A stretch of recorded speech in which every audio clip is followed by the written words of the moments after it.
Yo, yo, yo. Yo. Yo, I think we got this thing working finally. Man, success. We're on intro screen. Let's get to. There we are. There it is. Hey, what's up, everybody? Little troubleshooting, but we got it taken care of. I didn't do much. I just supported you the whole way. This is way harder by myself. My partner in crime is out of the country. He got deported. He got deported back to Poland. And I got the boss's seat over here. Hell yeah. I feel weird sitting on this side because the camera's looking straight at me, dude. Watch you. Yeah. Look at it now they're going to really look at me. They're going to examine me real close. Yeah, but we're good. We're good. We're up and running. How you doing? Let's hope. We'll figure it out if we're up and running. I mean, we'll check it then. It's a recording. It's showing recording. All right. So I see the red light. The bigger question is going to be who's going to upload this after we're done recording it. Yeah, right. That's going to be me over here sitting here by myself at night. Just nothing's working. Nothing's working, dude. Just start chucking crap, dude. You got to call tech support in Polonia. Polonia's not answering.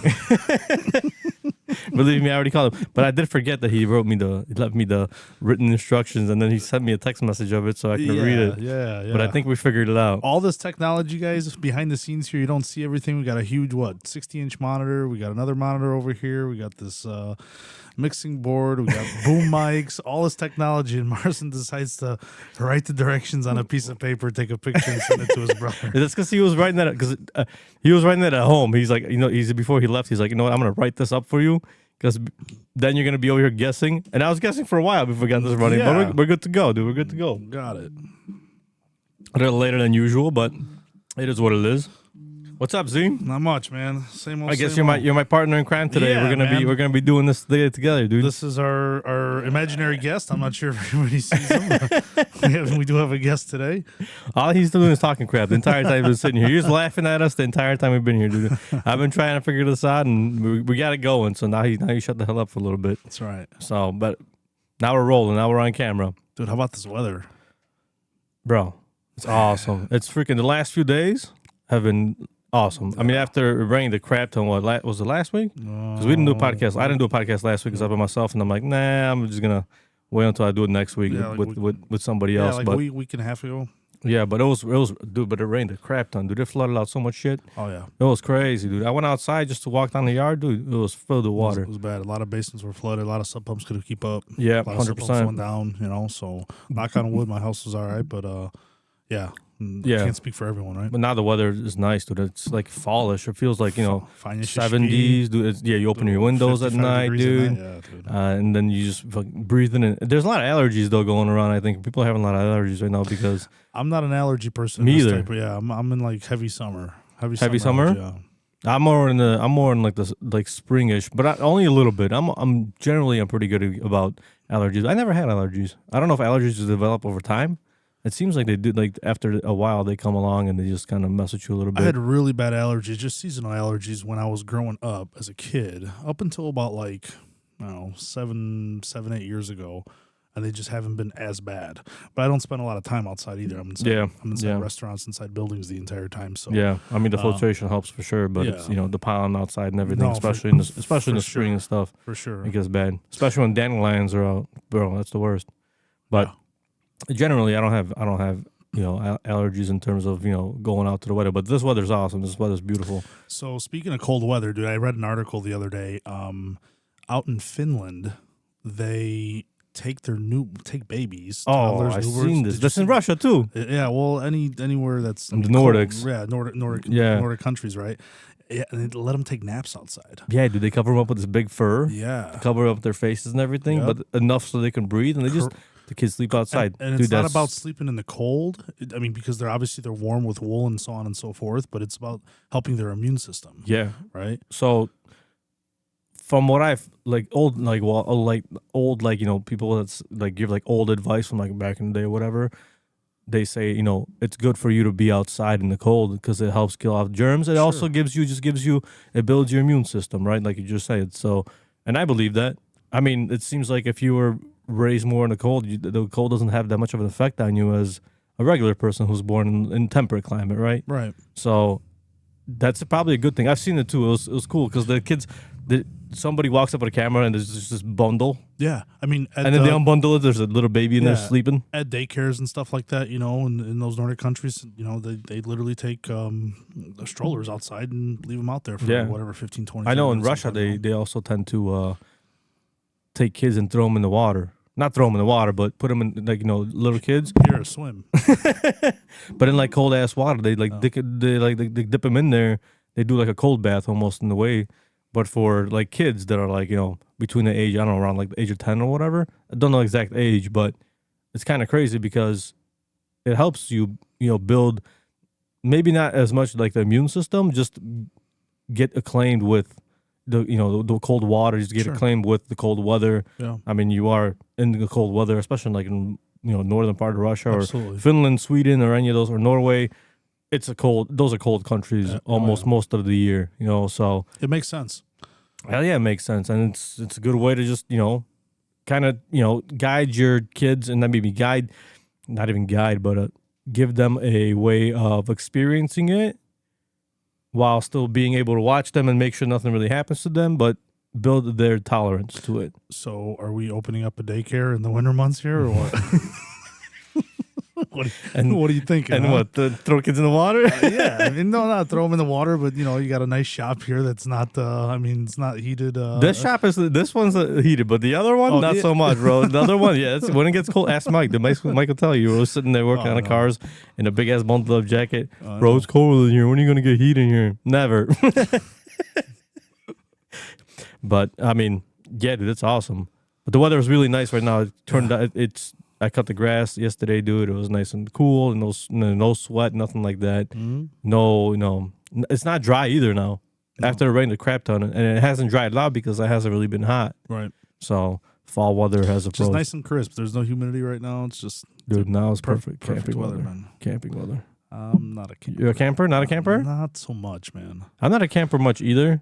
I need a hot shower to start the day in the morning. Yeah. Yeah, I feel like I'd be miserable if I woke up in a tent and there was like nowhere to take a shower. I mean, if you're out camping I in mean, the middle of nowhere, I'll then do it. Obviously, I'll do it. We go. so you're more interested in glamping. No, dude, I don't have to have a tricked out. A nice RV. I don't have to have a palace on wheels for a nice RV. Either. No, man. Shower in the morning, shower at night. No mosquito bites, dude. No smoke after you go to sleep on a bonfire. But I mean, that's the way some people like to do it. I mean, that's cool too, though. I mean, when you hunt, I hunt, Yeah. right? So, you go out, but it's not necessarily always camping. We always, stay in a cabin of some sort. Yeah, 100%. I mean, I don't mind sleeping outside. It's just I have to get going in the morning somehow, and usually hot shower's the way to do it. Well, it's also sometimes hard to relax when you're trying to relax, and then you have a lot of stuff on your mind, and you're like, I need to stay in my, in my what would you call it? Like I gotta stay in not only my element, but you have like clockwork. Yeah. This is what I do every day. Every Sure. day in the morning, I wake up and take a shower absolutely. and head You to have work. you have your routine. You have your routine. That's the word I was looking for. Yeah. I'm foreign, bro. It's all right, man. I'm not judging you, bro. So Maybe you slept. Did you sleep outside as a kid? That's 100%, dude. Back in the day, dude, in the winter. outside. Yeah. I slept outside in the winter once. Can you imagine sharing this with like It was awesome. Polish chutki back in the day? Tell them what. Now to stick your kid outside for a couple hours in the winter.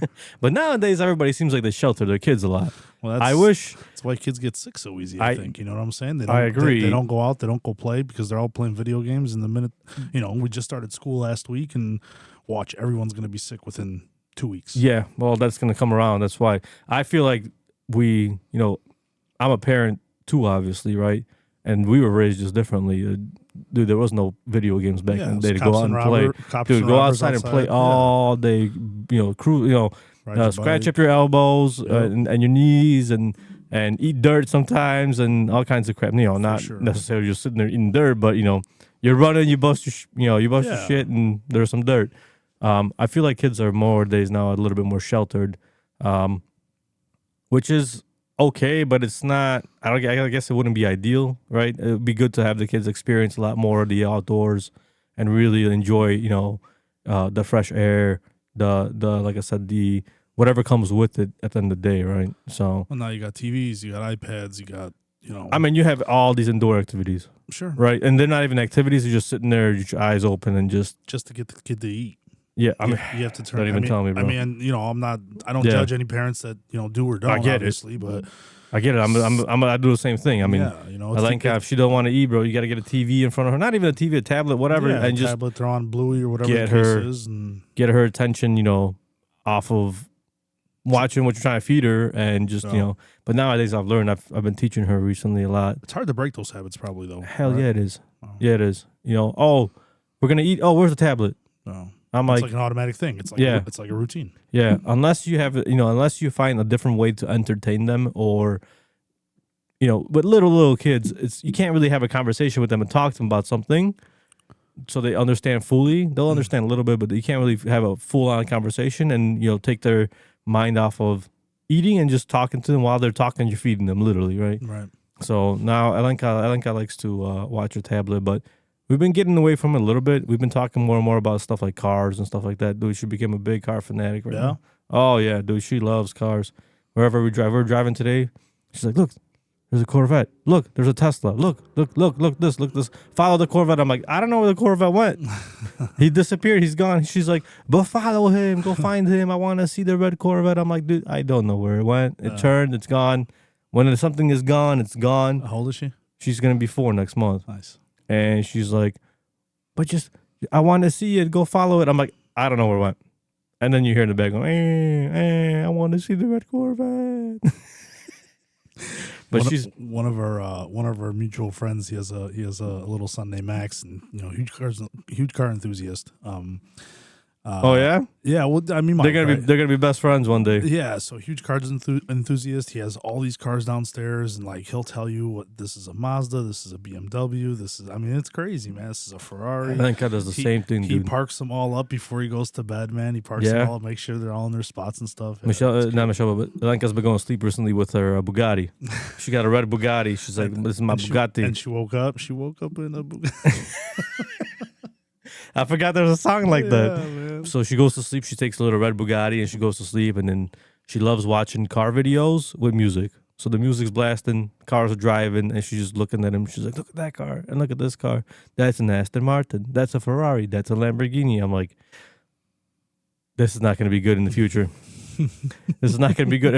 If this podcast works out one day, maybe we'll make some money. Yeah, maybe I'll be able to buy her a Lambo. There you go. I'm gonna start a GoFundMe. I mean, just buy it now, and she'll grow into it. You know what I'm saying? Yeah. Much easier said than done. Yeah, 100%.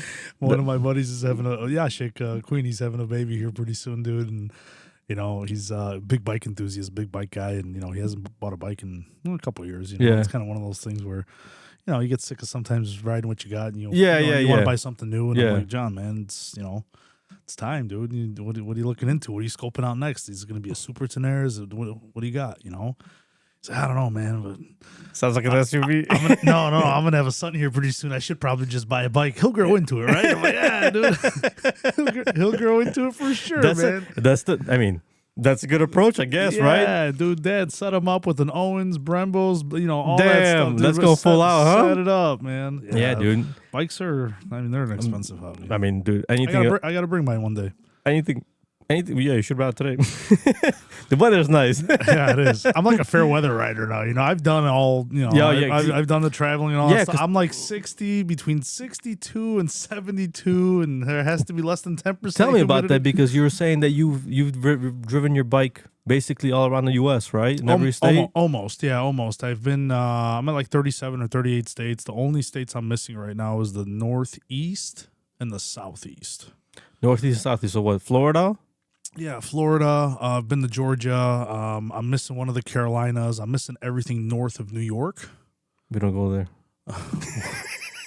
Yeah, I'm missing everything north of New York City. My trip got cut short due to work, and the guys went all the way up to Maine. And then I'm missing Texas and Louisiana. Damn, Texas? Yeah. And Texas is a pretty big one. How'd you miss that one? Man, when we took our long trip, it was 8,300 miles across 13 or 14 states in 13 or 14 days.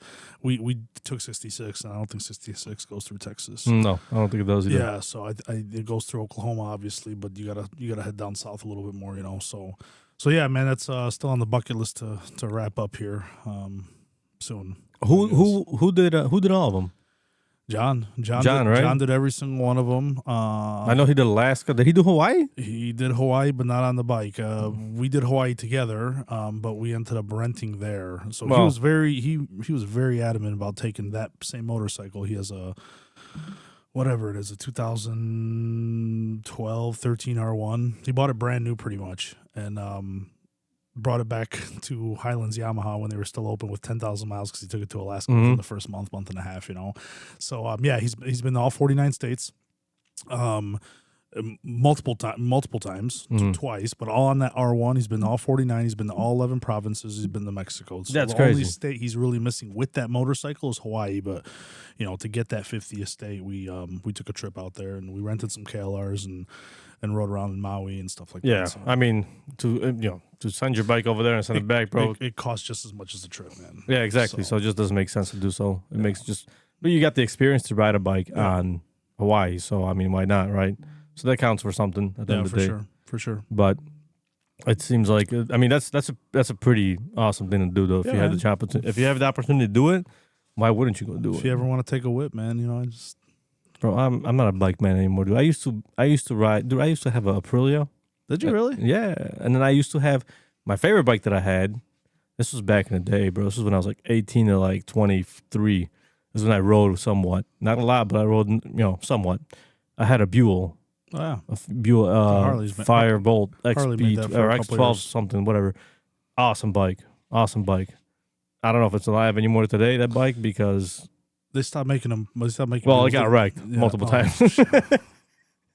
After I had it, I know it got wrecked multiple times. I think the guy who bought it from me actually he's already gone. He's he's in a different world now. But what he did with it afterwards, I know it went through a beating. But that bike was awesome. So I loved riding it. I had an experience once where it basically scared the shit out of me, and I said I'm good. I'm just gonna stick to my four wheels, man. The four wheels just make more sense to me. It's safer. It's a different experience. It's way cooler riding on a bike, but I don't trust the people on the road. That's my biggest problem. And I that's think, the and big- I'm not a dumbass driving on a bike And either. that's the biggest concern. I mean, you can go drive down the highway, you can drive down the street. Half the people are glued to their cell phone, texting, driving. Yeah, this yeah. And that. I mean, we're all guilty of it too. 100%. You see a text that comes through, you have to respond to it. You respond to it. You Yeah. put your phone down, right? But Yeah. in a split second, obviously. Yeah, 100%. I mean, you shit can, could change. and that's the thing is that I felt like my safety was out of my hands and somebody else's who wasn't just paying attention. So I'm like, I rode for a little bit and I'm like, nah, I'm good. I sold all my bikes and shit. I mean, I'll dirt bike or whatever, Yeah. or on my own property got or some whatever. space to do it. But at the end of the day, just on the street, man, I'd rather just be in the car. I mean, you can wreck yourself in the car and kill yourself, right? Sure. Can definitely happen, but I think your chances of that are a little bit lower than being on a bike and just really wrecking yourself, you know? For sure. And on a bike, when you usually wreck yourself, you get wrecked. Yeah. Straight up, get wrecked and die and whatever, So, I mean, but it is everything is for everybody, for people. I mean, they say everything that's out in the world is for people, right? Everything. I mean, talking bikes, cars. I'm talking, different kinds of lifestyles, different kind of jobs, different kind of drugs. Bro, people do drugs, and everything is for everybody. But most of the time, you have to have a limit on the input on when whatever you're taking, there has to be a limit. Alcohol is an example, right? Alcohol is made for people. I mean, it's been around for thousands of years, right? But there's a limit to how much you should be drinking at the end of the day, right? It's not made for anyone. For everyone. Right? No, it's not made for everybody because for some people, when you drink it and you and you taste it and you enjoy it, it consumes you. You become an alcoholic or don't care about anything else except just having a drink or, so, and that's a bad habit that forms. And sometimes it's not even, you're not even trying to have turn into a habit. It consumes your mind, basically. It just tells you that, hey, go home and let's pop a drink, or multiple drinks or just get plastered or whatever. So at the end of the day, everything is for everybody, just with limitation. For sure. And you just got to know your limitation. And that's sometimes it's hard, smoking weed, whatever it could be. Same thing, it's all, there's a limitation to anything you consume. But if you can control that, if you can control your limitations, then you can probably do anything. Yeah. So you got to be back on the bike thing. You got to be scared of it a little bit because once you get too comfortable, is probably when something's going to happen. So, I agree. in my opinion. Yeah, I mean that's probably true. I mean, if you're not scared of it a little bit, yeah, then exactly. you're going to open throttle and I mean on a 1 bike, through dude. 6 every single time. Yeah, I mean on a bike, dude. Realistically, you're driving on a road and you hit a little patch of gravel and you're not paying attention. Been there, done that. Yeah, yeah, that's scary, man. Into a turn in the Redwoods, Smoky Mountain, or in the Redwoods, Northern California. I don't know, went in at like 40 or 50 miles an hour and hit some kicked up rocks and low-sided, unfortunately, right? Yeah. So, but you didn't get hurt or anything, did no. I mean, that's why you wear good gear. I've seen you guys when you guys were out there. You guys are wearing good gear. So yeah, it's better to have it, not need it, than need it, not have it. In my opinion, right? Well, they're making the ones that now the jackets that have the airbags. Sure, in them. yeah, they've been you out seen for a that? little bit. Yeah, that's pretty crazy, dude. Yeah, it's cool. Alpine Stars is making them. There might be other people out there. They've been making them for a while now. They've been making them for a while. Yeah, I think, probably for like the last 5 or 6 years. MotoGP Yeah. started using them about 6-7 years ago, and then obviously whatever they use in MotoGP, they try to bring those street which tools. is awesome if you think about it. Yeah, no, for sure. I mean, You have it's cool. the ultimate racing, for bikes, and they're usually the ones who bring out the new tech for that. It's the same thing with cars. No. Formula One, they'll test any kinds of stuff on a Formula One car, and then they'll move it down to endurance racing and everything else, right? I mean, all that stuff is basically prototype testing for mass production down the road, right? Right. Whatever is actually usable in that aspect, right? Because you're not going to use, you're not going to use I guess you could, an adjustable wing that gives you how much downforce you get on a car. Yeah.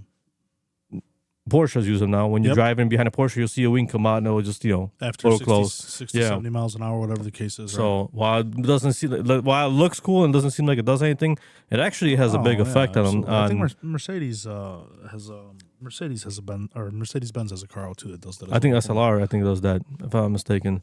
Adjustable aerodynamic wing it'll tilt. I mean the hypercars nowadays that are Koenigsegg's and McLaren's and all that, they all have the adjustable wings now where when you're going fast enough it adjusts the pitch of the wing and give you more downforce, right? Yeah. So that's awesome tech. But they started off in the racing world. Sure.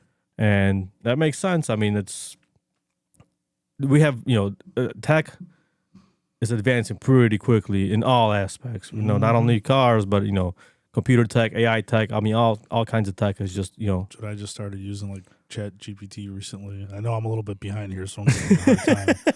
But dude, it's amazing. Yeah, 100%. I don't use it often. I've used it a couple of times, but I'm still not like fully on board with AI. Like to use it on an everyday basis. Even for business or not, or personal use or whatever.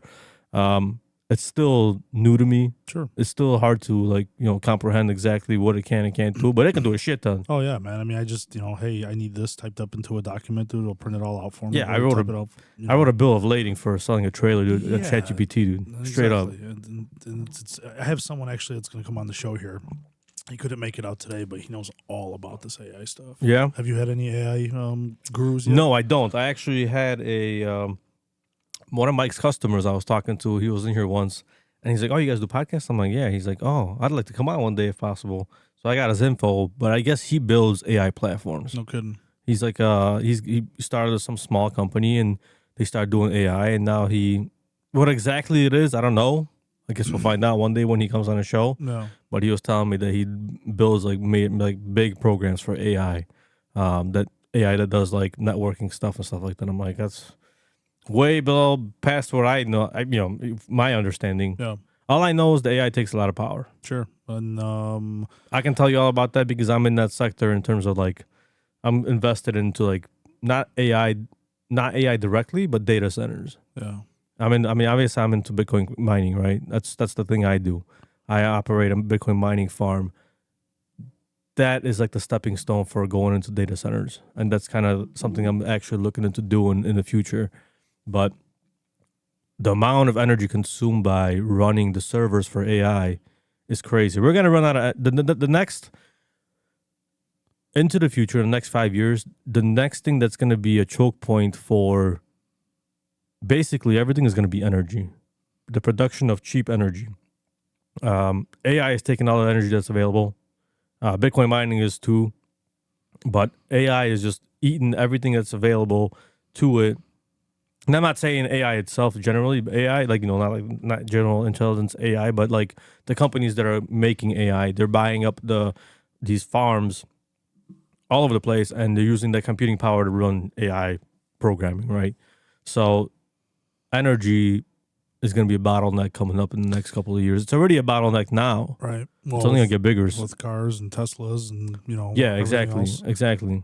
Read an article in Chicago Sun-Times a couple days ago. The rapid growth of data centers researching AI is raising new concern: depletion of drinking water.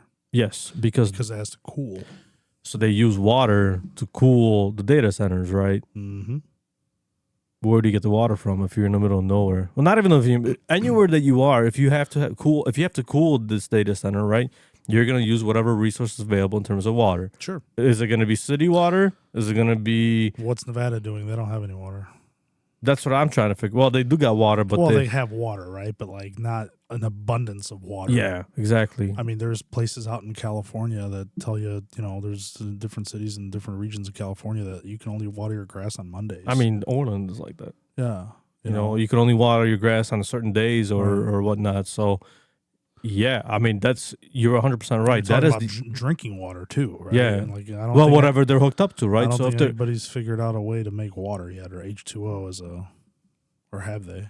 I mean, what they're going to have to figure out eventually is they're going to have to figure out a substitute for drinking water with something else. Just like you have... Why can't you find a substitute that's cool? That's what I'm saying. But that's extra money. That's where the problem becomes. So, like, what kind of cooling system can you build? And when we're talking about data center, we're talking like 400, 500, 600,000 square feet warehouse. Yeah. Where then you have to cool it to a certain degree to make it work. The most accessible is water that's nearby, right? If you're building the plant somewhere, there's going to be water hooked up to it. The problem becomes when the only source of water there at the time is drinking water from the city or wherever it's from.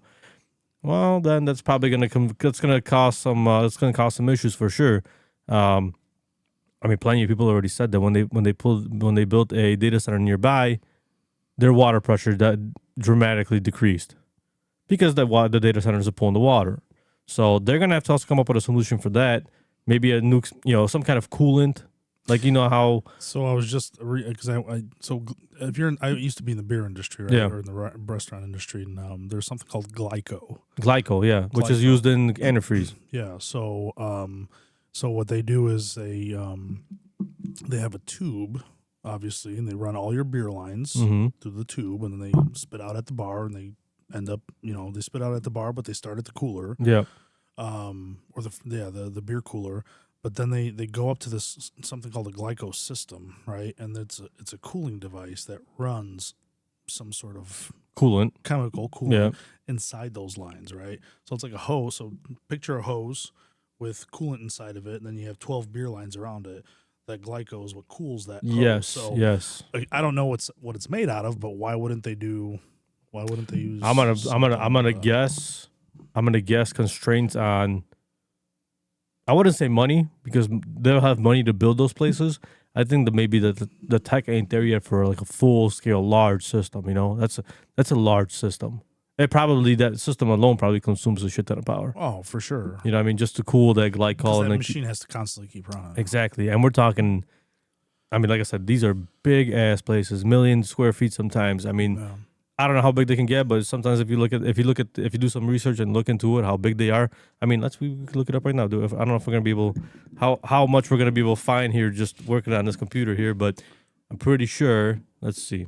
We gotta make sure you know how it works. First. Yeah, where's our screen? Yeah, pull up your handwritten directions here.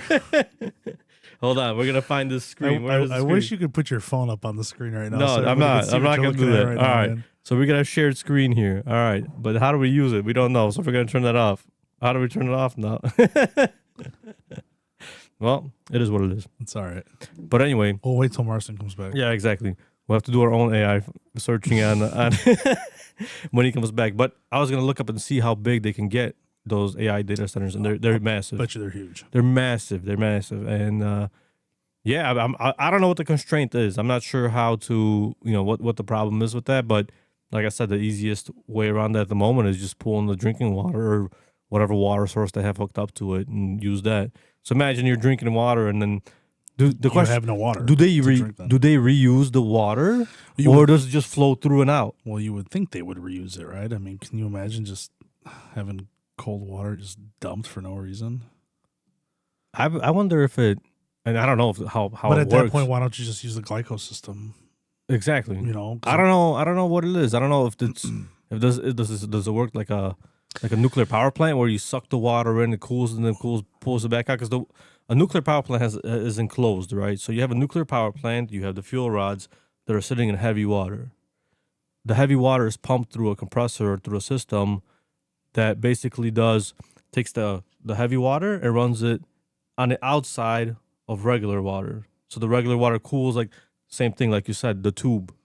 Yeah. You have the hot water coming through the tube and you have cold water on the outside tube. So that's the kind of way that works. But it comes, usually nuclear power plants have lakes on the outside. Not a lake, but like a reservoir. A body of water. And they'll just pump it in and out, in and out, in and out, in and out. I wonder what data centers do. I don't think that would, that would probably be not healthy to pump in water, run it through a whole bunch of systems and pump it back out. No. So there's got to be some kind of, I don't know. Back to this glycol thing, man. I mean, water freezes at a certain temperature, right? 32 degrees, right? Glycol does not. Glycol does not. I Yeah. mean, my beer taps were set at 24, 25 degrees. And never a problem. No, so you can turn that system down significantly. Yeah. 10 degrees makes a huge difference. Probably when 100%. it comes to million, also makes a difference when it comes to electricity and so on and so forth. Yeah. Right, to keep it cool. So I would love to go see like a data center, like a large data center, and see how it actually operates. I haven't seen one of those in person. I'd like to play hide and seek in one. You can be buzzing the back. Marco Polo. Yeah. I mean, my brother-in-law. It'd be like an escape room, dude. I mean, How do you get? Well, I've seen that there's just rows of servers, I know. man. It's crazy. Can you imagine? Processors obviously just running and everything, but my brother-in-law is technically into that kind of work with data centers and stuff, so he's been to those. So he told me about it before. That he's like, there's these massive fans, and they literally cause like a vacuum inside, and then and not a vacuum, but they cause like a airflow, like a massive airflow going through in and out. I mean, to they air cool it. They're probably pressurized at some point too. Wouldn't surprise me. I mean, it's got to be a pretty stable environment for them to operate properly. Processes are pretty picky. I mean, I'm thinking of it like a kitchen, right? You have a hood system in your kitchen, and there's depressurization inside of a restaurant because of the hood. That you have, right? Yes. I'm thinking You're in a way you got to vacuum, right? You got to vacuum all that. That's hot why stuff when you walk into a restaurant sometimes and you pull the door, it's really hard to pull open because you have a bunch of fans inside running, and the returns are coming in, and the hot air is going out, and so on and so forth. There's a restaurant we went to.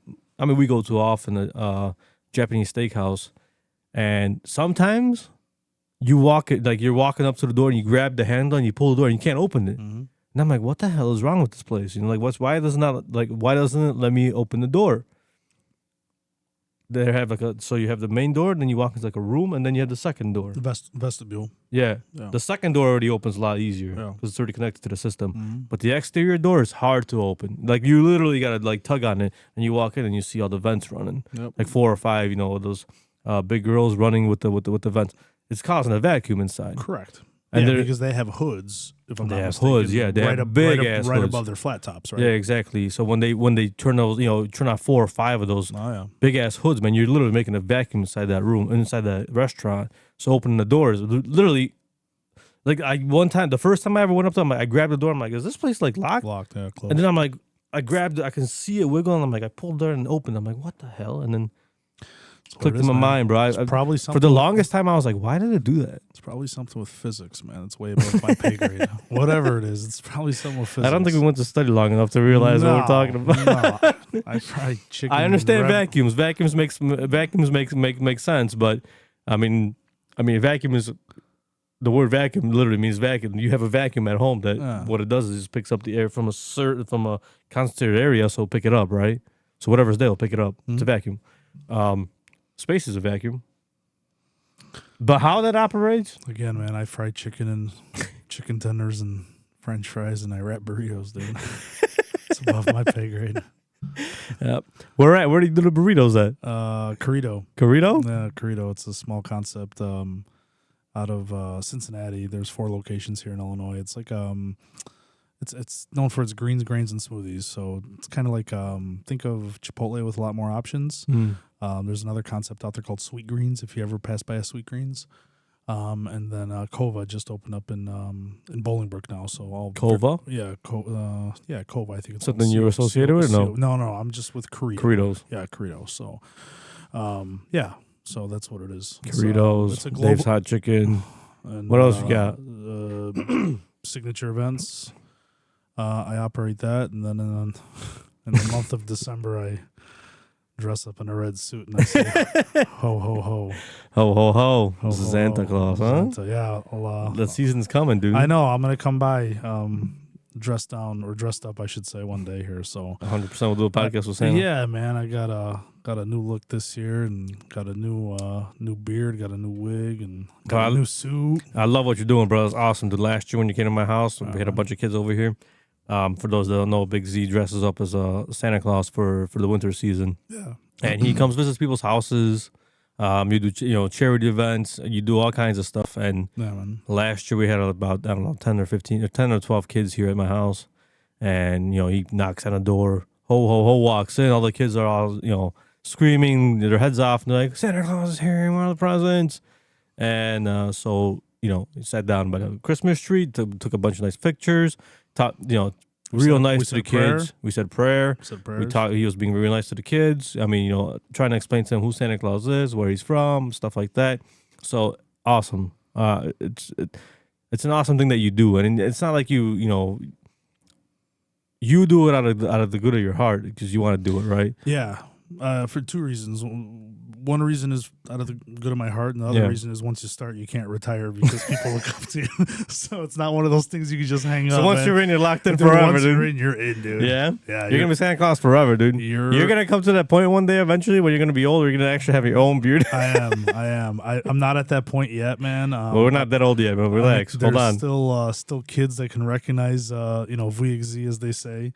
But yeah, I mean, this year I actually got a beard and wig made in Louisville, Kentucky. They actually molded my head and my face, and I'm gonna have a custom beard made just That's awesome for me. So not that Amazon stuff that I've been wearing the last couple years. So the Amazon stuff's probably hard to work with because not like it probably falls in your face. It's probably hot. It is, yeah. It is. It's not very breathable. I mean, it is what it is. I mean, it's a $40, $50, $60 piece, and I throw it on, and by the time I get off in the car, I take it off and go to my next visit and so on and so forth. So this stuff is stuck with glue for the night. So once I get into it, I don't get out. So until I get home. I wonder how it's going to be with the heat.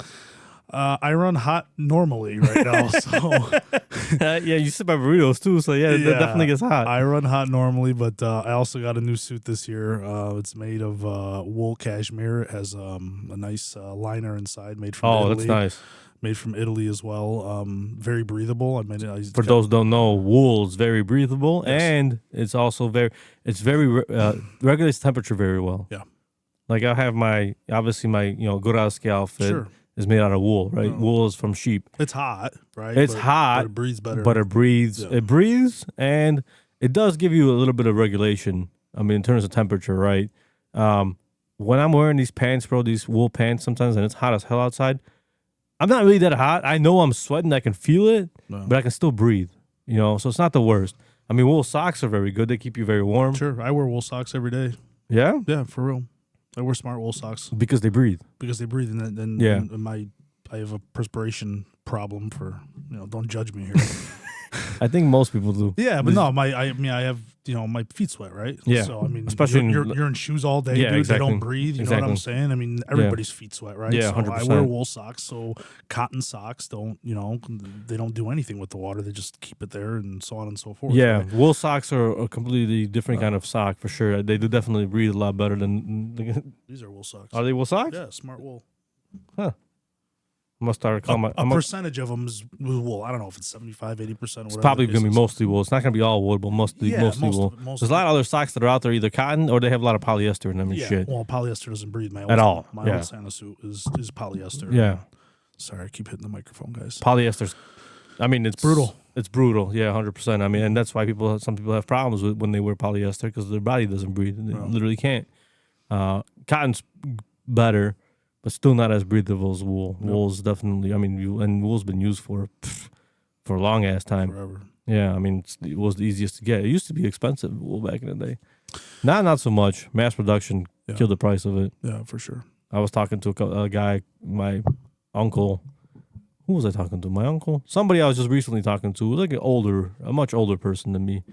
And he's like, yeah, back in the day, we used to shave, 100, 200 sheep.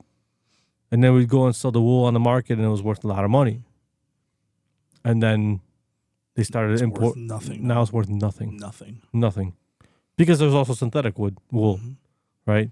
But there's just so much of it. I mean, it's so easy to get because now you just grow a bunch of sheep and there's wool, right? Boom, and so it basically became mass produced, and that's what killed the market on wool itself. I mean, I thought about myself. I'm like, I have sheep here. I just shear them and then I use it for wool. The hell, no, it's gonna go straight in the garbage. Well, actually, I have a project I might need it for. Oh yeah. Yeah. Okay. No problem. I mean, I got fur on the suit, right? But it's just a fake fur, and I wouldn't mind having like a wool fur. So you have to wash the shit out of it. I'm gonna tell you that right now. Yeah. Well. Then you're gonna have to get that machine that you can pull it. Then you're gonna start doing woven socks. Then you're gonna knitting at work. Yeah, dude. My grandma back in the day, dude. I mean, she probably still does to this day. My grandma in Poland, dude. She just sit there sometimes, just these sticks, and she's talking to me, and I'm like, how do you even know what you're putting together anymore, dude? It's really an art, dude. It is an art. You don't see it happen, dude. She made wool, like massive, like wool sweaters, like I'm telling, and stitch by stitch, which is crazy. She's just talking, and and I'm talking to her. She's talking to me while she's doing this and just weaving and this. I'm like, what are you making? She's like, I'm making socks. I'm like, this doesn't look anything like a sock, but it will. Oh. Yeah, I'm like, that's definitely an art form. I was just talking to a dude today. I picked up that they didn't have YouTube either back in the day. Exactly, that had to be taught. I know. You had to be taught to do it, and then you have to like it. Sure. Sitting there with your ball of yarn and just. No, I mean they probably don't do it as often, like you said. But back, you go to Poland 20 years ago. Oh yeah, everybody was doing it. And those chotki with the stands, at the bottom of Krupówki or upstairs, by Gubałówka. That's what they would do. They would sit there and knit or whatever it's called. It's called knitting, right? Knitting, yeah. They would sit there and knit, and once they got done, they put it up on display, and they would just start the next one. Right? Yeah. Now you just buy everything. Yeah. I still remember when, man, I was a kid, and I still lived in Poland. I was a kid.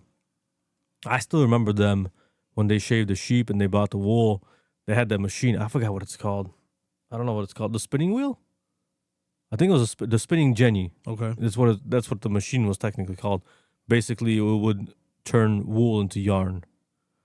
I still remember when my grandma used to use the machine to actually make yarn and roll it up into a ball, and then from the ball start knitting into socks or whatever it is, or sweaters or whatever. And she was good at it, man. She made designs in it and everything. It was I'm like, that's definitely an artwork. Definitely artwork. I was talking to a dude today because I picked up that little little house. I don't know what you want to call it. The kapliczka. It's like I don't know how you would say it in English. For Mother Mary, right? Yeah, but it's like a wooden house, like a Highlander style. And I was talking to the guy who made it for me. He's a grandpa. But we were talking about doing what the hell are we talking about? A table to match these benches? No.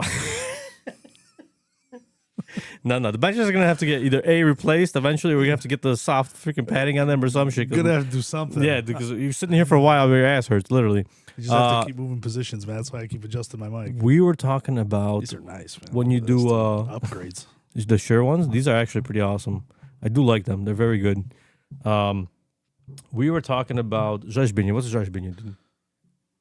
Bro, I can't. I'm literally like being like Google Translate. Bro, rzeźbienie, rzeźba. What is it called? Rzeźbienie. Sculpture. Sculpture? No. Rzeźba is a sculpture. But when you're actually making the sculpting. Is that what it's called? Sculpting? Yeah. I guess you could call it sculpting, but in wood? Oh, woodworking. I mean, bro, I don't know. I'm just lack of words. Millwork, woodwork. Woodwork and millwork are one thing, but there's a specific word for using a chisel and chiseling out, designs on wood, right? I mean, if you know what you were doing, you could just look it up on Google. Should I Yeah. use ChatGPT since I know what I'm doing now? I'm pretty sure. Oh, look. Behind this are actually chairs that were hand carved. Oh, I know. I saw them. yeah. I saw them. And they're in storage right now. So No, So, they look cool. But Is that from that? So table there's that you supposed to be bought? a famous Polish guy that he's already died from, like one of the villagers did that. I have Is this. that the same table that you bought? Yeah, It's from that guy, right? Yeah. So everything by hand was sculpted. If I send you like a truck to buy, are you gonna go out? I mean, I just sent that to you. You went out and bought it like the next day. Because I'm like, dude, that's awesome. That's such a piece that, like, you can't, if someone doesn't know how to sculpt with wood, if you don't know how to carve out wood and make it into design, it's a hard thing to learn. Oh yeah. First of all, it's a hard thing to learn. Second of all, nobody does it nowadays. It's A lot of almost- people don't know. Don't know. I mean, not that they don't know. Maybe they know, but it's so much. It's such an art form to to carve into wood and turn something into a picture. And you only got one shot. And you only got one shot. I mean, with wood, you can get away with a little bit, but not much, because you can wood fill and make it look somewhat, whatever. But yeah, one bad mess up and Yeah. you start all over again. But he's like, there was this dude that did like beautiful artwork with sculpting, and he's like, but he would never teach anybody how to do it. He's the only one who knew how to do it, but would never show you or give you an advice on how to do it. The guy died without teaching anybody how to do it. Guess what? His name will probably live on for a long time, because whoever sculpted some of the stuff eventually will become rare. Like handwork like that is going to become rare eventually. For sure. I mean, if you're thinking about it, antiques, right? That's what antiques are. But why wouldn't you want to teach someone the art? Well, that's the other question: is why wouldn't you want to teach somebody that art? So in my industry, we're taught to teach everyone below us what we do Yeah, to make our job easier. 100%. You know what I'm saying? So, the ladder, the way it works is, we got crew members, shift leaders, assistant general managers, directors. So my directors are working with GMs right now on what they're doing, so they could potentially move up and be a director one day or area director one day, and so it goes all the way down. You But know we're what I'm talking about almost two different kind of things, because that's hands-on work, but maybe more mental. Sure, I understand, but for the guy could have died suddenly, Yeah. right? But towards an older age, why wouldn't you? Oh, 100%. I Why teach don't you. show- I teach you. Why don't you show someone? If I how had it's a done skill like that, let it live on. Yeah, if I had a skill like that and I was able to pass it on and teach it, I would teach it, because that's a skill that you would have to go. Those people either learn from somebody who taught them how to do it, or they went to school, but a specific school where you're sitting in wood all day and just carving in it and just trying to figure out how to use the right chisel for the right thing. Right. I mean, there's so many different chisels and so many different tools for that kind of job that is just. I looked at it before. My uncle does it. He's out in Poland now. He used to be here for a couple of years. He made a couple of things for my dad's millwork that my dad runs, and impressive work. It really is impressive work, but it takes a lot of time, a lot of dedication, and you really can't fuck up, like you're saying. Like you do one bad mistake, and it's either you might be able to cover it up, more than likely not, or you just have to change the design a little bit, Right. and incorporate that mistake into something that it should be, right? That makes it look like it's supposed to be there, right? So it's an awesome art form. It's definitely a dying art form. I mean, the modern world, America, I don't think people really probably do it as much. And then maybe not as sought after, but in other parts of the world, it's probably still a big thing. Yeah. Carving into wood. I mean, if you think about it, totem poles, it's the same thing, just on a bigger scale. Yep. Carving totem poles out of a log, Yeah. where you can't really mess that up either, right? For sure. You're supposed to get a penguin, and you end up having a seal, bro. So it's definitely interesting. I was looking at some of that stuff today, and like I said, when I bought this table and these chairs and everything, I was looking at the artwork, and I'm like, that's impressive, man. It really is. You don't see it anymore. He literally carved in a picture. This picture right here is like carved into the wood. No kidding. Yeah, which is crazy. Those are our people right there with wool pants. Yeah. Look at all that wool over there. Speaking of wool, right? Yeah, speaking Speaking of wool, those are our Highlander pants. There's a dog over there, sheepdog.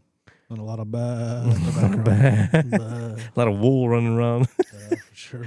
So, yeah, it's definitely like this is tradition at the end of the day, which is awesome. I like old stuff like this. I do too. You can't find that stuff very it's often, growing on me more and more as time goes on. I think the older you get, you kind of look back and You you're appreciate it more. like, you appreciate it because when you're a young kid and you look at like you see it sculpting everywhere, every single house, every this, every that. Yeah, you know what I'm saying? exactly. And now you see less and less of it anymore. You know, I mean, That's the same thing with antiques, yeah. like those big old grandfather clocks back in the day. Mm-hmm. Those were in everybody's house all the time. Now you don't. Do you ever see them nowadays? I was talking about vintage trucks here. I mean, yeah, we're just talking about vintage trucks. Exactly. You don't I see mean, them very often, it starts. At some point, it kind of hits you like, I'll never see this kind of stuff again, or Yeah. maybe it won't be available down the road or whatever. It's interesting for sure. I mean, like I said, some of the stuff has started growing on me more and more. It starts off with simple stuff like this, and then it just goes into like real artwork, real art form. I mean, the Polish houses in Poland that are built, the Highlander houses, the wood ones, on the inside, they're all carved by hand. Yeah, we got a house like that. Yeah, where you have designs and you have like all kinds of like you have writing, you have designs, you even have pictures carved into it. A picture carved into wood is, I don't know if you consider that a picture or what would you consider that? A mural.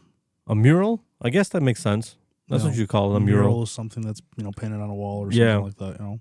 So it's like I said, I started growing an appreciation for something like Yeah. that. That's why I bought this table. I mean, I'm not going to use it right now, but one day I'm going to put it in my house as like a piece. Sure. It's going to be in a corner. It's going to be cool. I'll sit in it once in a while and just enjoy it. Somebody put a lot of time and a lot of effort to carve this specific thing into this wood, right? Yeah. So it's cool. We'll see. We'll see what we do with it. Make a nice little coffee table, coffee area. And then we I mean, do- they're probably not the most comfortable chairs. Hell no, for sure not. They're gonna be like this freaking benches right now, dude. Your ass hurts from sitting on them. These have to get upgraded eventually, for sure. But right now the podcast is poor, so we can't buy anything different. They do the job. You can fit 3-4 people in here. Oh hell even yeah, up to 5. Well, the reason why we put this bench in the way it is now is because it fits people, right? Yeah. 1, 2, 3, 4, no problem, right? And a midget in the middle. Nothing against short people, guys. We don't have a fifth mic, so we're good, dude. We can't even plug in a fifth mic. Oh, he doesn't even need one because he's gonna be tall enough to reach it, dude. All right, you got to get a bigger mixer here, man. We'll find we're a good. splitter or something. Everything, dude. Everything. Like I said, this whole setup. I don't know what made me want to do a podcast, but I wanted to do a podcast. I watched podcasts for a while already, and I don't watch them. I listen to them. I mean, I listen. Yeah, you're right. I listen to them. I don't watch them because I don't have time to watch them, but I listen to them. I get in the car. I'll listen to a podcast. Who do you listen to? I listen to. What are your top 3? My top 3 that I've been listening to right now is probably gonna be my top number 1 is gonna be PBD podcast. Number 2, which is like a, he's a business owner. Patrick David, he owns a business. He's Iranian, of Iran. Yeah, he's Iranian. He came here as an immigrant. Started off from zero. Now he owns a multi-million-dollar companies, a bunch of them. But they talk about their perspectives. They talk about world events that happen, on a day-to-day scale. Basically, I mean, they do they almost do like a news breakdown for the day. They'll give you the top stories and they'll talk about them and give their input. Daily? They don't do it daily. They do it every day or every 3 days. Gotcha. So they do it. I think their news schedule now, I think, is Monday, Wednesday, Friday. They do like a 2-hour podcast every day in the morning before they start, I think, at like 8 o'clock or 9 o'clock. They're down in Florida. They do their podcast and they get on with their day doing their business or whatever. So very interesting. I like it. Good perspectives. Yeah. They got a couple guys on there that are have a good perspective on life, on work, on appreciation, on getting down to detail, getting putting the effort in to get somewhere. I like listening to it. You can almost say it's a little bit inspiring to kind of push you, be like, this guy did all this by just sheer desire to do it. Like he wants to make money. Sorry, my shoes all falling off. Wearing sandals, but nobody can see that. So it's a very good podcast. I like it. I listen to it all the time. It gives me a lot of information that I like to know. Like I like to know current events, what's happening currently, what's going on, what people are thinking about it. They'll give like a a breakdown what the left thinks, what the right thinks about some situation. I'm kind of political, and I like being in that kind of stuff, listening to it. So it gives me a perspective on on who's thinking what, right? Bet you they had a lot to say today. I bet you they had a lot to say today, but they didn't listen to the podcast yet. But I bet that one guy on there is gonna be fucking losing his shit. If it's in the morning, it probably happened. I didn't listen to it today yet. Yeah, if their podcast, They probably had they probably got Yeah. the information while they were While they recording. were doing it, yeah, yeah.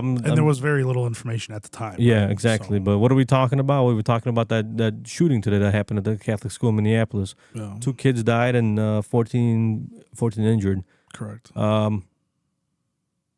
Boils my Crazy, blood.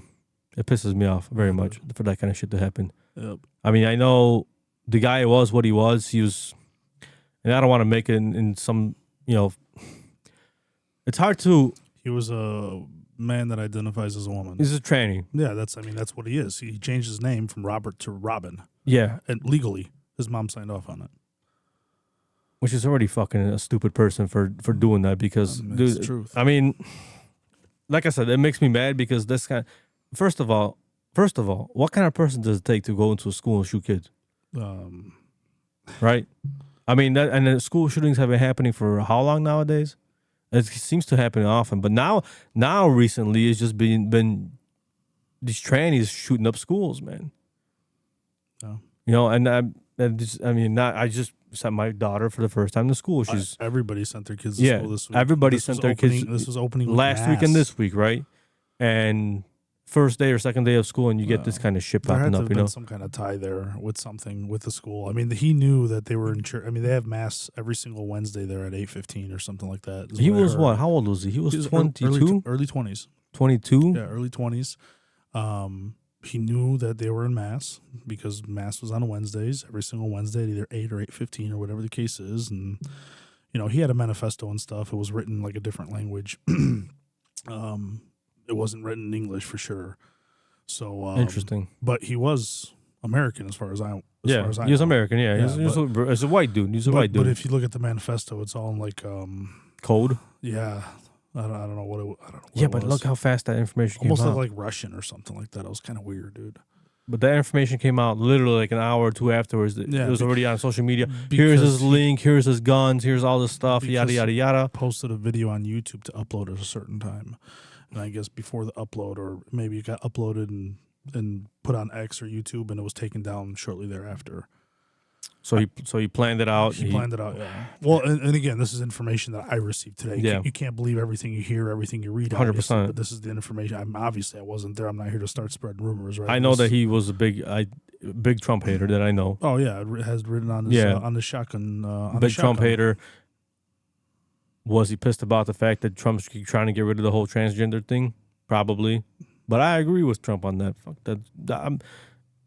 I'm trying to keep it civil, but at the end of the day, bro, these people, they need help. There's something else going on that's brainwashed, whatever it may be. I don't know who it works for or who benefits from this kind of crap. The gender affirming, where they cut your breasts off and then, why?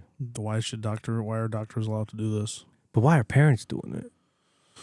How about if it's after that fact? How about if you're over the age of 18? Yeah, I get it. At the age of 18 and over, Why are the doctors doing it? do what you want to do. Well, why are the doctors thinking that this is probably a good idea? No, You know? you're born either with XY Or XX, right? XX. Yeah. So who are you to decide and make that change? Mm-hmm. The only person that can make that change is upstairs.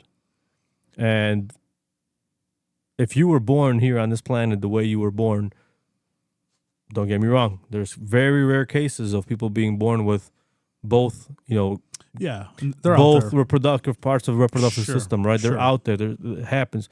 But how much of the people are actually like that? Yeah. 0.00001%? No. You know what I mean? It's very rare for that to happen.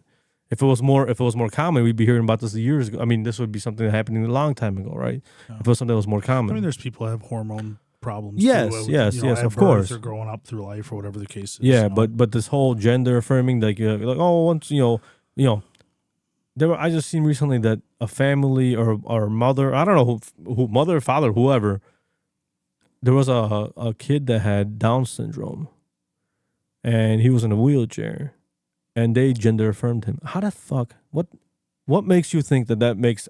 How does that help that person at all? Yeah. That kid doesn't speak. The kid doesn't walk. The kid doesn't do anything. He's in a wheelchair, and you're gonna do this kind of shit to him? I mean, he's already suffering. He can't have a normal life. So why would you cut him open and do some fucked up shit? Society, to a point, says it's okay. The Recent society is pretty stupid. The stuff that they're teaching in schools. I mean, you've heard, and I mean, it's. Why do you think I sent my kid to a Catholic school, not that's what I mean, to because, a public school? You understand some of the stuff that they're teaching these kids in schools. I mean, they're not books that me and you were reading, man. And we were reading Of Mice and Men, and we were reading Charlotte's Web, and whatever the case is. One Flew Over the Cuckoo's Nest. Yeah, and now they're bringing in books and curriculums that are. Talking about blowjobs and shit like that. I mean, dude, what the hell? Just that, You know what I mean? We had a birds and bees class. Yeah. For at some point, I forgot what it was. I don't know if it was in health or something like yeah. that. Yeah. Mm-hmm. But it was birds and bees. There wasn't like. And you were really a little older. Yeah. So you kind of understand, It was like an 8th grade class, maybe freshman year. Yeah, in high school something like that. Yeah. But there was nothing that said.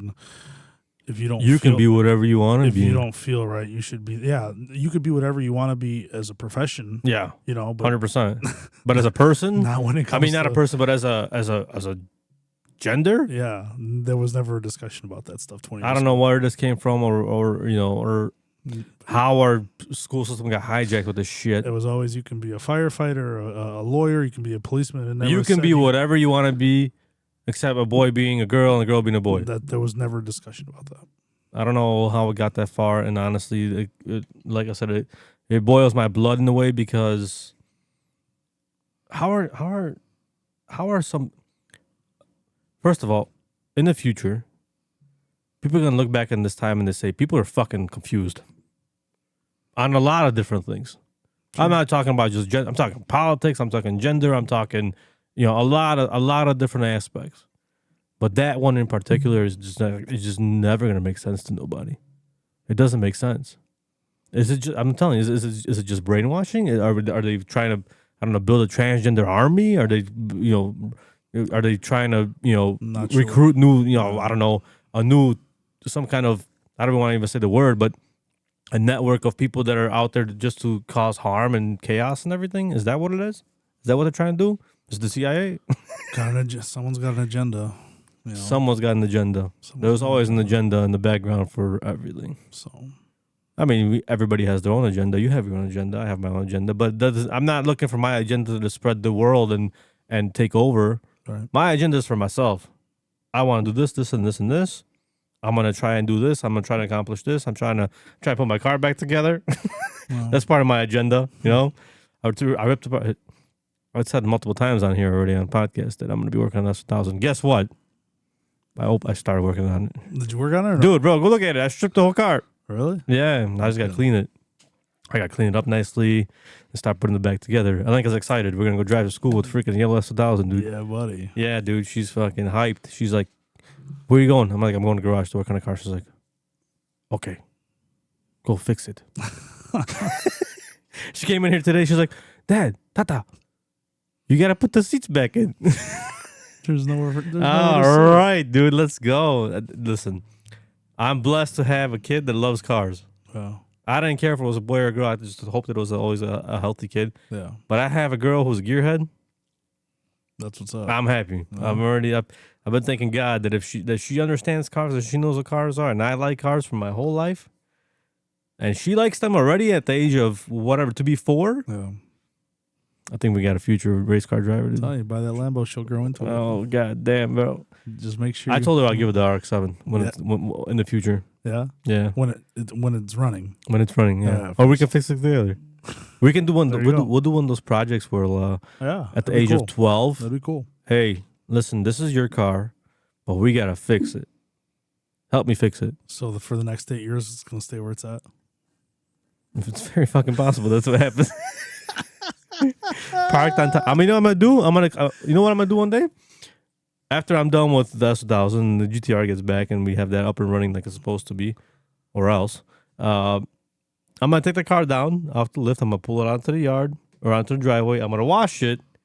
I'm gonna push it back and cover it up. There you go. I'll take a picture, and this is what it looked like before. Fresh bath. Yeah, dude. So I would get. Well, we'll see. We'll see what kind of car she actually likes. But that would be. I'm thinking that I'm probably not gonna have time to drive it. I would love to. Maybe I will. Who knows? But that'd be a cool project. Hey, when you turn 12, we'll have 4 years to. Maybe I'll start getting the parts together nowadays, so I have everything. Yeah.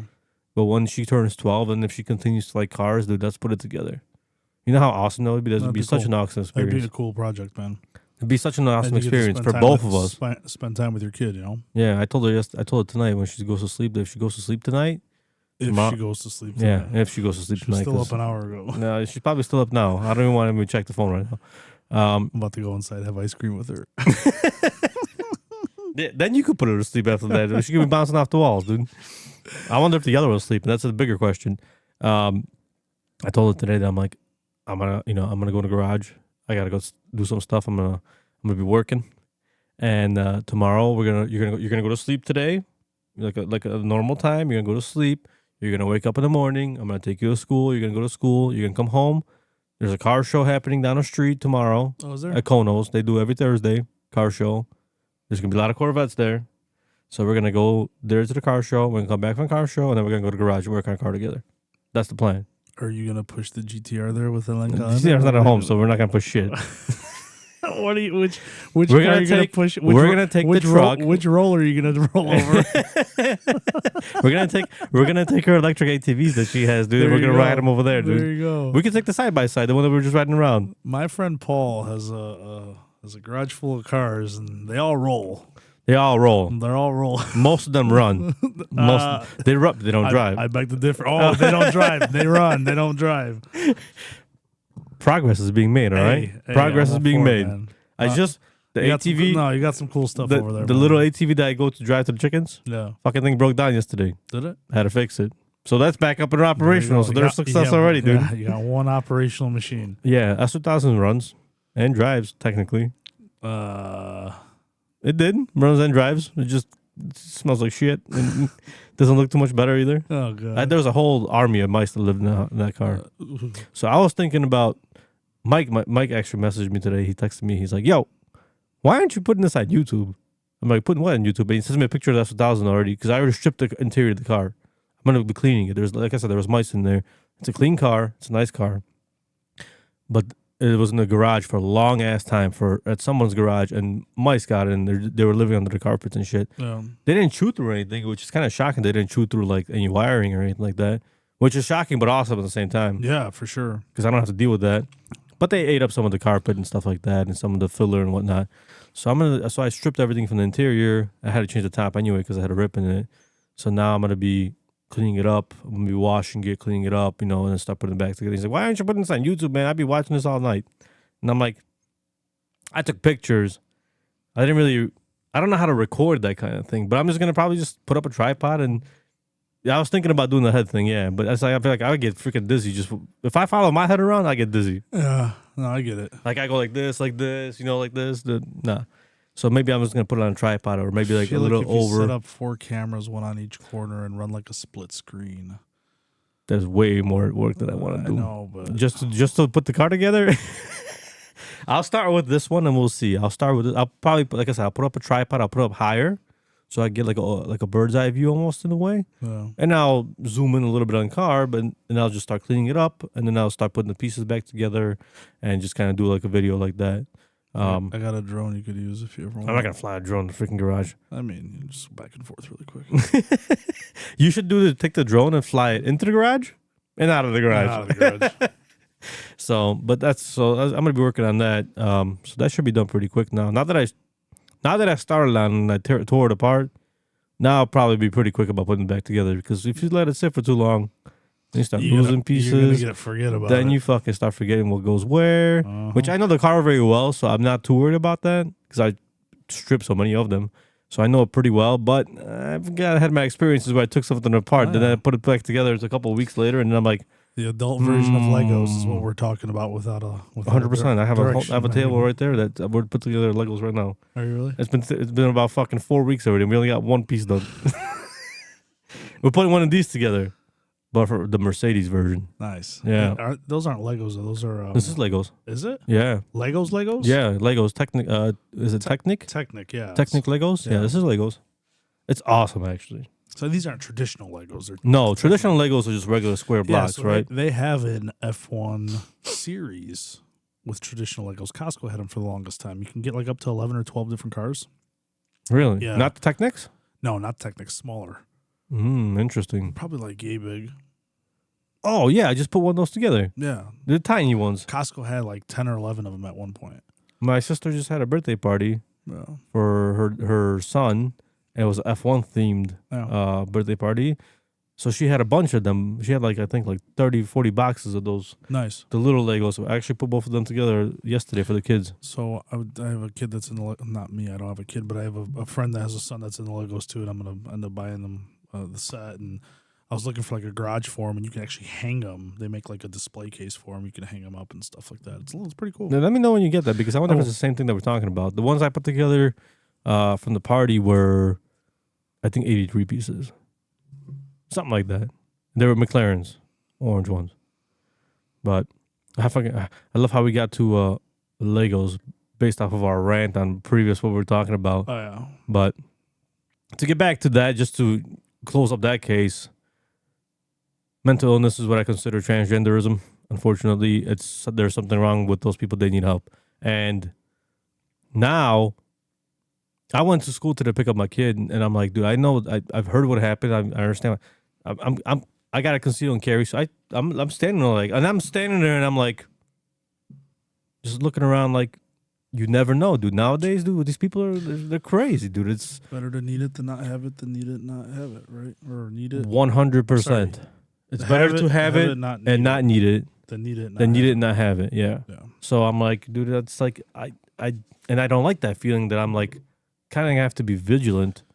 Kids in school are the most vulnerable people out there, and that's why those people are sick. The ones that go to these schools and shoot these schools up, bro. It's like, you want to put a message out to the world. Go walk into. I'm not even gonna say walk into somewhere. Go visit some adults. If you want to start shooting, and hope to God they don't have no guns.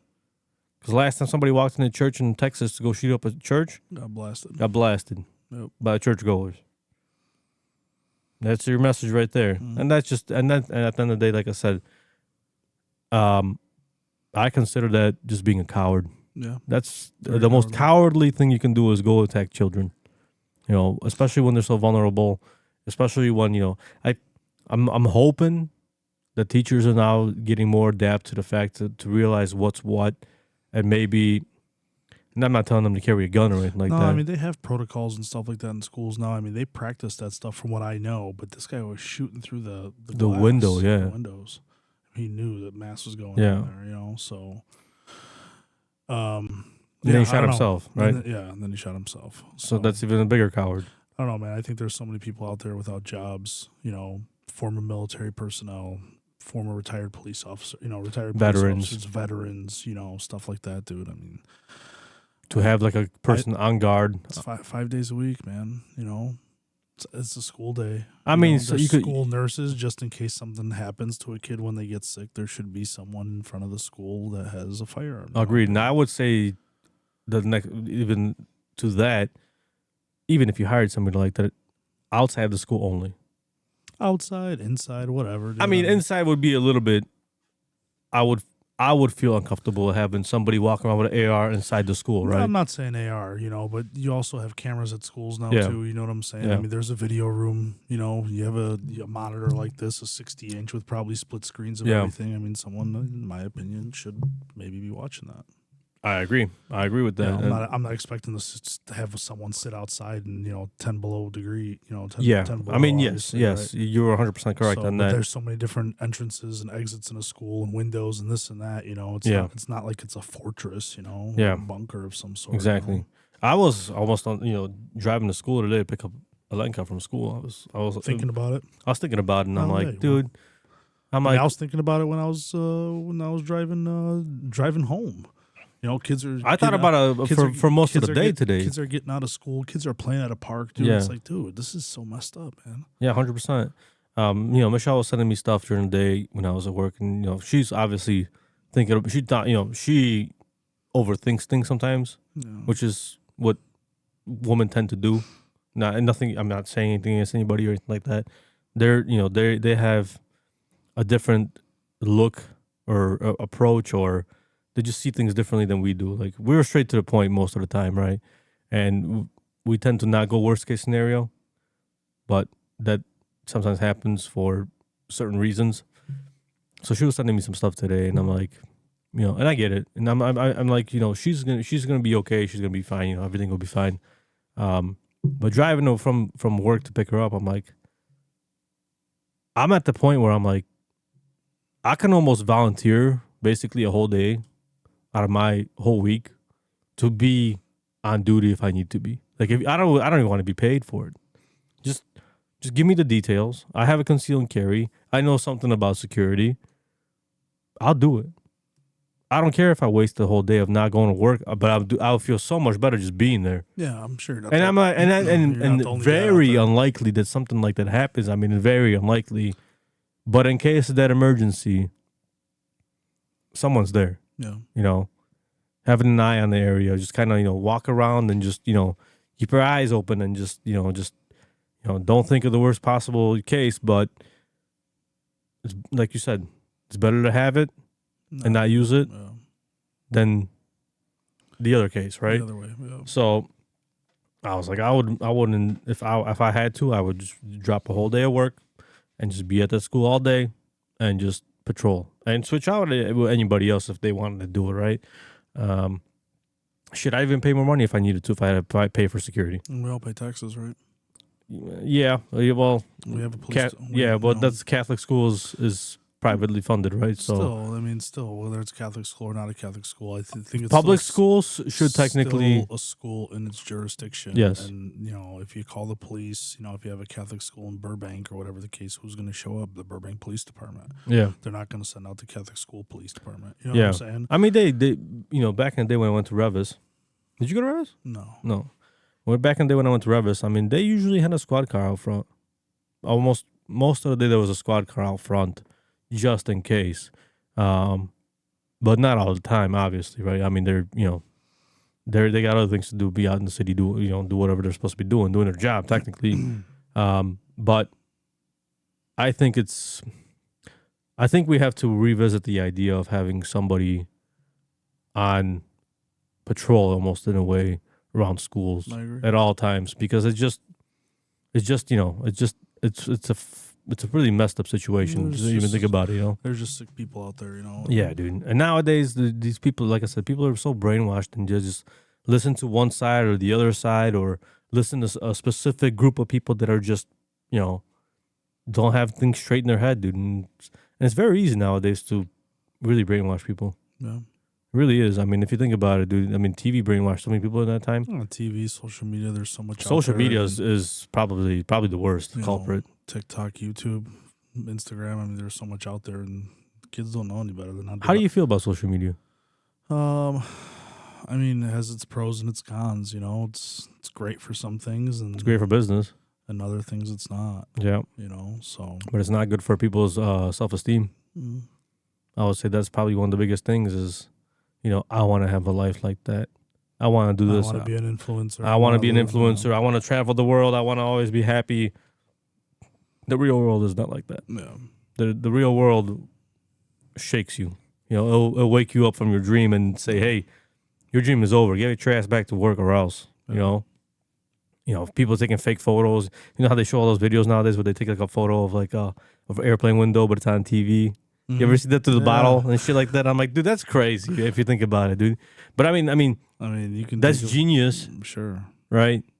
But it's like, oh, I'm traveling the world out of my living room. I mean, you can crop yourself into anywhere, AI picture anywhere you want. Anywhere, do anything. You can be a baby that talks a lot. I do it. Those things are so funny. The baby talking? Dude, those are hilarious. Yeah, but that's AI, dude. Oh. AI is crazy what it can do now. The capabilities of AI are pretty crazy. I was listening to, maybe it was a podcast or I read an article too, that movies may not even use actors anymore.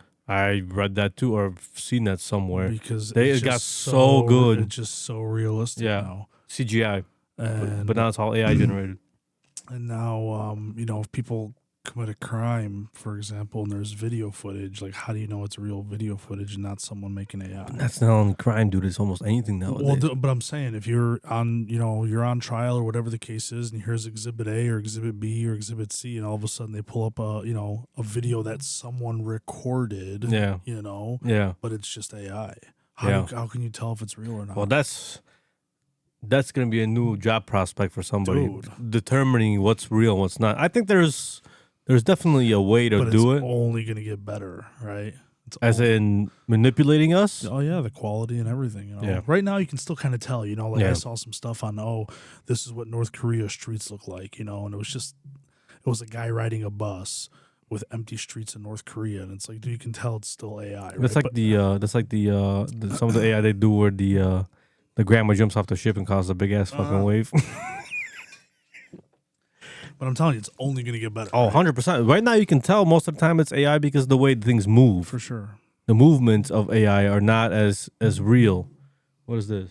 That's the garage, man. It's the wall I was telling you about with the F1 cars. That's sick. Right? What is it, like 10 or 11 or 12 cars? 1, 2, 3, 4, 5, 6, 7, 8, 9. There should be 10 cars because of the 10 teams. And each team has 2 cars. Yeah. So you hang that up on the wall after you build the Legos. Shee, that's nice, dude. Project for you. Buy me one, dude. It's a project for you. Buy me one. For Christmas, I would like that. Ho, ho, ho. Ho, ho, ho. Just turn down the heat this year, man. Yeah. Why? Wasn't that hot? Dude, it gets hot. You have no idea. Well, I know. I don't have no idea. Imagine going bald, having a full head of hair, That's fine. I have no idea. I'm a hot person as it is to begin with as well, dude. I don't need the heat. I'll ask for heat when I'm like, probably like 20 degrees outside. I'll be like, all right, bro, I'm cold, Yeah. But otherwise, no, I'm good. It's always nice in the sleigh though on the way out, I'm sure it is. You pop the windows on that slate. It's convertible. What kind of convertible sleigh you got? I got a convertible sleigh, man. Oh man, so it's not. So it doesn't have enough. Santa's sleigh is always convertible. Damn, that's true. But you don't have a horsepower, bro. Where's the horsepower at? We're working on it. We're working on it. We're working on it. I agree. We got to do some. You can drive a GTR around. We still have to do it. But is it gonna run? Listen, is it getting dynoed? Yes, it will freaking run. Is it getting dynoed now?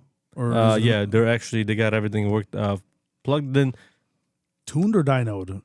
They got everything put together that I was putting towards the car that I need to put together. So it's Gotcha. together and it runs, but they said it's having some weird issues that they can't figure out. So Gotcha. Yeah, we need it. That's never a good sign. We need it for a shoot. Like a shoot, like a parachute. No, we need it for like a photo shoot. It could be even a roller at the time. I don't have to move really, it. all right, relax. Let's just get it rolling so it actually drives, not rolling. I want it to drive. I'm sick and tired of just pushing this fucking thing around. We're getting close to progress. All right, I think we're getting to the point where they're getting figure out the final problems with it and get it done. I mean, it was fine. It was fine until it wasn't fine. I guess. I mean, you've talked about this GTR with your viewers, right? Too many goddamn times. Yeah. Let me tell you guys something. I mean, you see it in movies. You don't understand what tunnel vision is until you experience it. I didn't know it was actually a thing, but it's definitely a thing. I got in the passenger seat, dude, and it was all blurry on the outside. I mean, it was wild.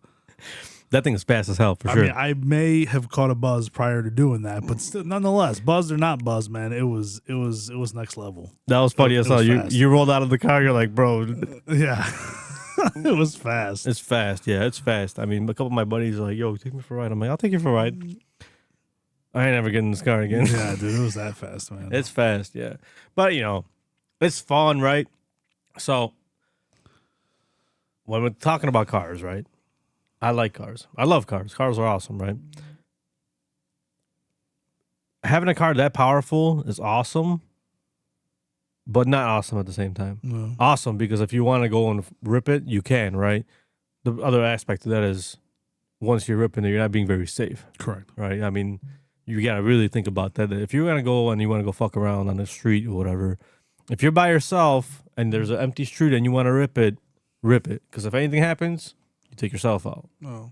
You don't want to really do that with people on the street, cause an accident that just happened because of your stupidity, right? I mean, you have to have it in the back of your head. Like, you want to have fun, but you got to be safe so that people on the other, so that innocent people don't get hurt. Sure. So if you take yourself out, it is what it is. Yeah. I mean, at that point, that was the game you were playing, the game of life, and you lost. Play stupid games, win stupid prizes. That's the saying.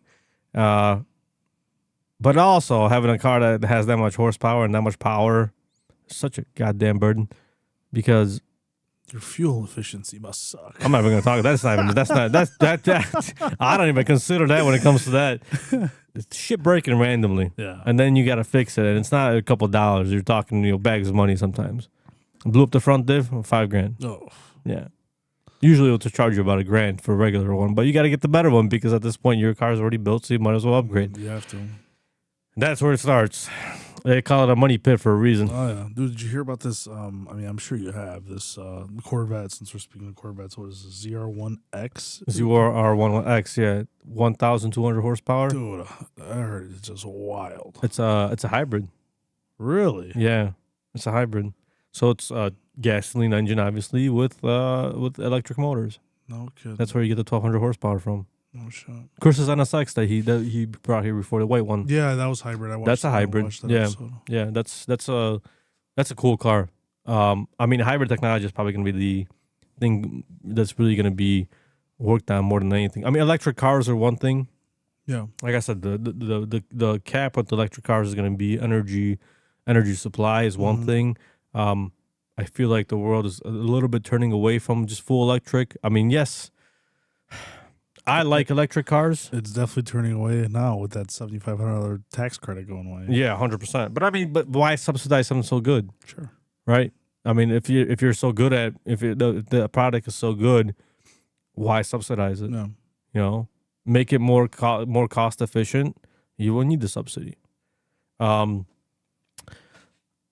like electric cars. It's an awesome, interesting thing, but I don't want only electric cars. Sure. Right? I want gas engine cars. I want diesel. I want whatever. I want you to have the choice of whatever you want to drive. A hybrid, whatever the hell you want to drive, just drive it. Right? Yeah. Have the car or whatever. But with the subsidies of electric cars, and then in general, just literally, I'm trying to think like how to explain. I'm not even sure how to explain it, dude. It's like you have an electric car that's charged, with electricity produced by coal. Yeah, I mean, I know what rabbit hole you're going down. You know what I mean? Like, so until we actually figured that out, the where environment, the batteries, all. I mean, there's windmills, right, are an example. While windmills are, they're not. Maybe they're efficient. Obviously, they produce electricity, but when you got to take down those blades, there's no way to recycle them. That's just going in the ground, and that's a mix. That's a resin of a bunch of mixes of different different products that are not good for the ground. Yeah, for the environment, right? And I mean, how many times have you heard where, in order for windmills to sometimes start moving, you have to first power it up with a diesel generator? I'm like, dude, how much of that is true? I don't know. I'm not in the windmill industry, so I wouldn't really know. I drive by them once a week. I mean, I drive by them all the time too, down in Indiana, obviously, right? So that's that. But are they the most efficient way? I mean, they make sense to a degree. I mean, if they have to start with a diesel engine once, then they're gonna get rolling, they right? Keep spinning. Yeah, I mean, it only makes sense. I assume they don't have to start a diesel. For example, I have a hybrid as well. One of my trucks is a hybrid. Big fan, not a plug-in hybrid. I mean, I got a hybrid right here. Is it? Oh yeah, this is a hybrid. I love this car. But it has to start up every single time you hit the gas. The hybrid motor. Yeah, it turns off and you have to get gas. The electric one, it depends on the speed, what your load. Yeah, what your throttle's like. How heavy your foot is, right? So if you're taking it nice and easy, it'll stay electric for quite some time. But the minute you have to pick it up a little bit and punch it a little bit, that gasoline motor turns on. Yeah, exactly. 100%. I like I think hybrid tech has a bigger future than just all electric. Yeah. Only because they're gonna really try to fine tune it where it's gonna make the most sense, right? I mean, I love. I like I said, the Lexus we get that's the hybrid, bro. I love this car. I mean, I put on 45,000 miles a year, so yeah. Just the efficiency of it. I'm getting 40, 45 miles a gallon. I love it. When a company, let's just say Tesla, when Tesla begins to produce electric cars that you can buy with a system that self-charges, that'll make a lot of sense. Let's just say that you're going to let's just say you're buying a Tesla, right? Yeah. Paying 50 G's for a Tesla. That Tesla comes with a power wall, which is a power bank, Okay. and B, comes with, let's say, a solar panel system. Yeah. Nothing crazy, nothing too Sure. big. Because people have experimented with that stuff already. 100%. But they just it takes days. The to efficiency recharge on the a solar panel isn't there yet. Correct. That's the problem. Yeah. Once they find good technology for good, efficient solar panels, where you won't need 10 panels, you'll only need 2 panels for the same amount of energy to be produced, that'll be efficient. That'll make a lot of sense. That Tesla has some kind of solar panels that you pull up on your roof and it goes into like a power bank, like a power bank. You're talking about There's ComEd rebates on it and stuff like that. But you know what I'm talking about. Dude, I'm like blanking right now. They make like not shingles, but they make the solar panel. They look like what do they look like? What do they use in other parts of the world for the roof? Yeah, shingle. No. Sorry, guys, I have to say it with a Polish accent. There's a certain material. I mean, I forgot what it's called, but it's a Tesla roof. Basically, they make your whole roof out of a Tesla solar panels, and then they plug into power bank, and you have good. I wanted to do that at my house when I was going to do an expansion one day, but it just doesn't make financially. It's not. It doesn't make sense yet. It's not that efficient. Solar roof it's a Tesla solar roof. Solar panel. I mean, just the solar panels. Yeah. So when they can come up with a car like that, and I've looked into it multiple times. I've had all kinds of ideas to do like solar panels and power banks. The new Tesla Powerwall 3s are actually pretty awesome. They store a lot of power. They're a very good backup for when your power goes down. Yeah. And they already get built-in inverters. Basically, all you have to do is just plug in the solar panels into it. No extra crap. No kidding. No extra, converters, no extra yada yada yada. You just have an inverter already built into the power wall. You run your power from the solar panels to it. You charge it. Boom, works. All right. So advancement in that technology is being made, but solar panels need to get more efficient. And I'm sure they're working on it. I'm sure they've come a long way from where they came a lot far. 15, 20 years ago. Yeah, When they first came 100%. In the next 15 to 20 years, they'll probably come up with something way more efficient. Eventually, someone's going to strike a rich where they're going to figure out this one certain thing is going to make the efficiency go up by 40, 50%. That's when things will improve. That's when things will make the most power, the most sense. But in terms of today power generation, nuclear power plants probably the fastest. Not the fastest. It takes a long time to build them, and they're very expensive. But the cleanest, probably the safest. I mean, people are like, someone could blow them up. Nuclear. You can do that. You can do that with a lot of different things. I mean, we did with B2s. Yeah, exactly. So nuclear power plants are safe. They're usually self-contained. With the nuclear technology that we have nowadays, the next thing that's coming out that's going to be big, that's going to be a big thing in the energy world is going to be SMRs, small modular reactors. Basically, nuke power plants, the size of like 2 containers. No kidding. It'll be all built into one system. It'll be closed off. You can't really access it. You can't really do anything with it. I'm not sure on the exact details. I think it has like a 10-year power lifespan where it's basically closed up a container. All you do is hook up to it. It's a self-sustained system. It cools, it generates, it does everything. It's just you drop it in a spot, and an SMR like that should, they're saying it will power probably somewhere like a town of like 10,000. Just one SMR power a town of like 10,000. Wow. So that's the next step in energy. That's in development now. I think they already have it. I'm pretty sure they're testing prototypes for it already, from what I heard in Washington, D.C. for the data centers there for the government. But when that becomes mainstream and commercialized, that'll be a huge advancement. Think about that. You have a container or something the size of 1 or 2 containers, and you drop it in the middle of nowhere, and then you just set up a data center. Yeah. The problem is going to be water, but at that point, maybe they'll already start figuring out something else for that, like glycol or something like that. Yeah. or you have a remote town in the middle of nowhere with no generating capacity of whatsoever of power, so they have to run transmission lines from, let's just say, the next 50 miles over. After that, that's a lot of money. You're paying a lot for transmission costs, and you're losing a lot of energy in the transmission lines. You buy an SMR, you park it at somewhere outskirts of town, dude. You plug in, you're good to go. Boom, Yeah. and nobody has to worry about it. Well. You can do a commute. You can be like, okay, we'll get an SMR. Cost, let's say, example, $10 million for this SMR. We'll all pitch in and buy it, and then we don't have to pay electricity again. I'd do it. Makes sense. So that's going to be the next step, but I don't know when that's going to be available commercially. That's to be determined, I'm going to guess, but that is definitely in the works. And then when we figure out fusion finally, or is it fusion or fission? I'm pretty sure it's fusion technology, or fission. I don't know, one or the other. I always confuse the two, fission and fusion. Once we figure that out, that'll be unlimited energy. They're already working on that. There's just certain elements that we still don't have that can capture that can hold that heat. It's a lot of heat. But when they figure that out, that's when we're gonna start making starships. You're just a book of knowledge, man. I mean, I'm not a book of knowledge, but I just like stupid shit like that. You know what I mean? It's interesting, You're right? a book of knowledge in my book. Got an interesting book. I don't know how you haven't moved your microphone the entire show. Why? I'm all fidgety and stuff. I'm moving it here, moving it there. You guys are hearing me click it and stuff. I'm really sorry. You're good, dude. You're good. After a while, you get used to it. You just move up to it, and that's it. I'm like talking into it. Well, when you're talking up to it close, it's clear, right? Right. These are pretty good microphones. They're actually Dude, a lot of upgrades in the studio. Since last 100%. time I was here, man. So did we get shirts made with 100% yet? Yeah, we did. We got 2 of them. They sold out right away. We're gonna listen. There's also 2 hats. Production is with 2 male figures on them. We're gonna start production.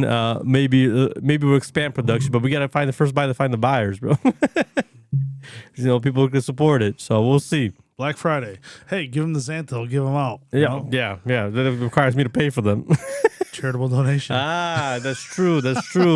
You're right. Damn, you got me. Yeah. TBTS is donating the money we don't have. Well, maybe one day. Maybe one day. Solution sponsor it on the back. And that's true. Yeah. We're going to do a collab. We could do a collab. Yeah, it makes sense.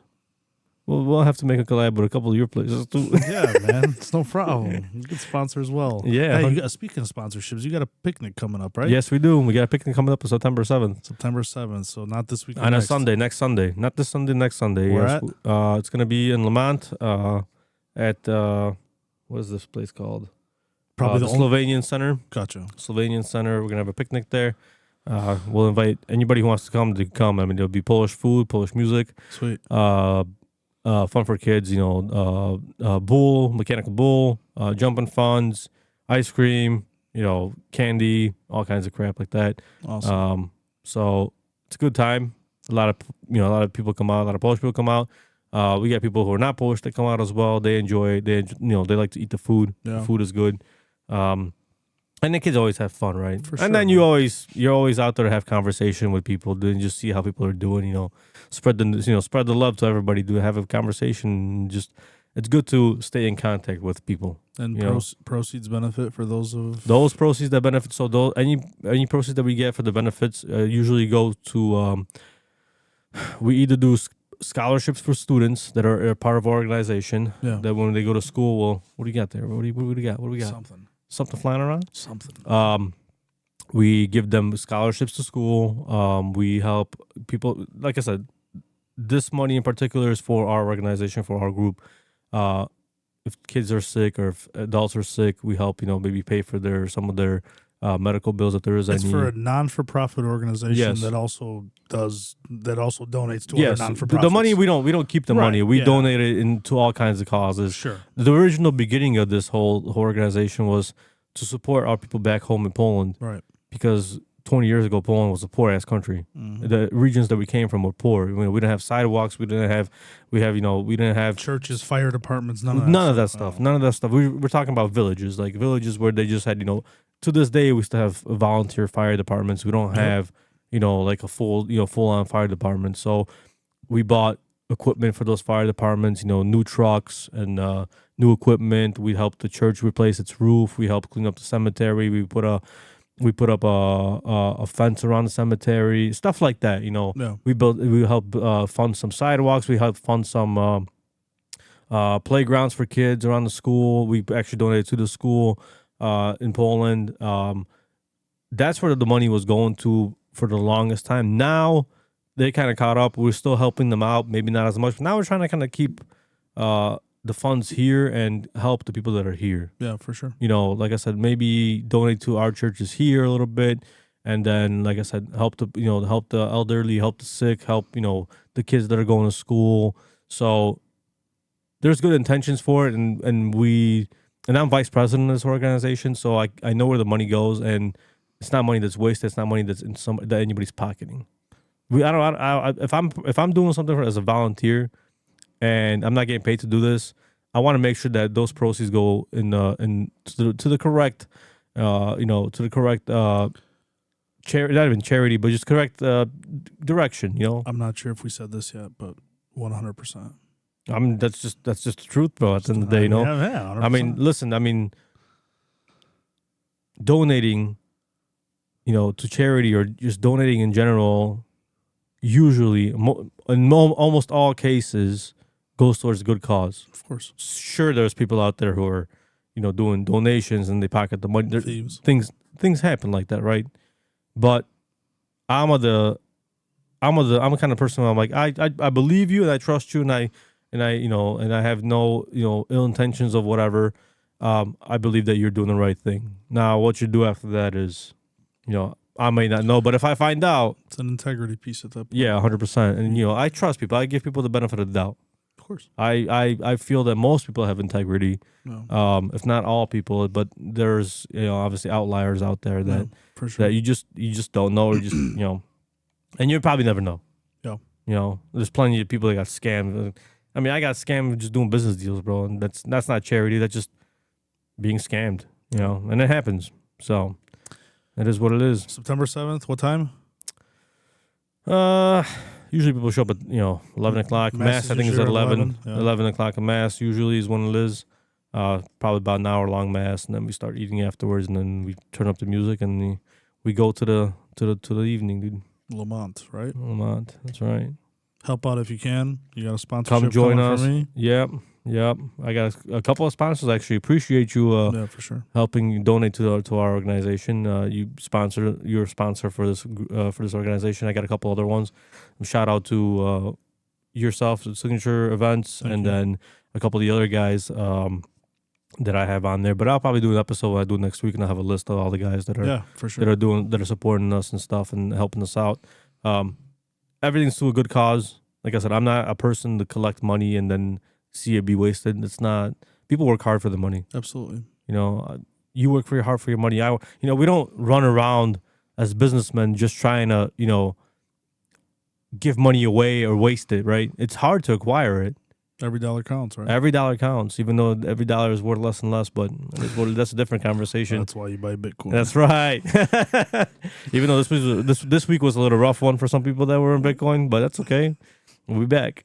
We're back on top. We'll be back. We'll be all right. The volatility is good, dude. You want volatility. If it was too even, something wouldn't be right. But when there's volatility, people are paying attention.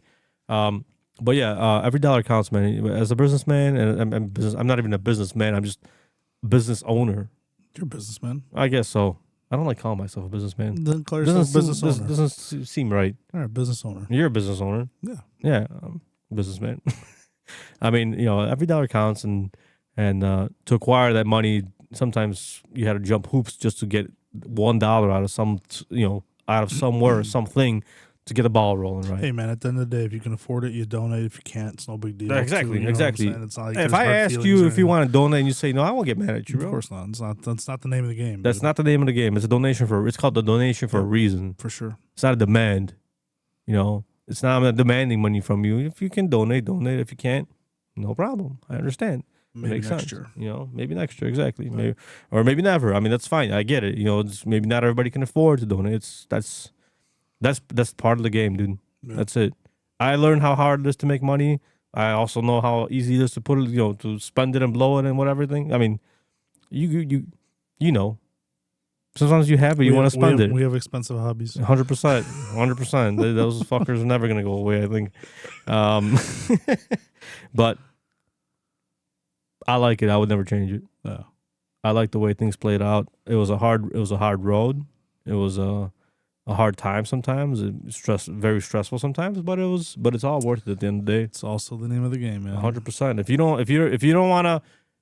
want to deal with it, don't be a business owner. Just go, you do your regular job, get your job done. That's it, and go home and do whatever you want. But if you want something more, don't complain, because that's going to require more than just going 9 to 5.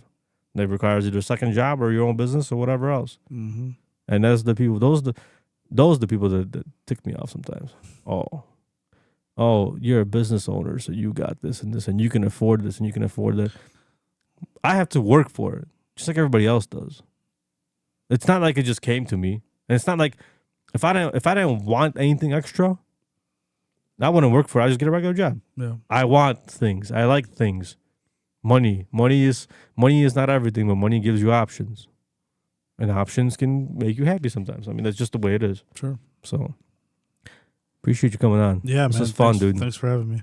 I'm gonna have to send Marcin a poem more often. He bought a one-way ticket, didn't he? Oh, did he? Oh, yeah. So I forgot I got deported. When does he come back? I don't know. I think in 2 weeks. Oh. No, he'll be back before the picnic. So he'll be back.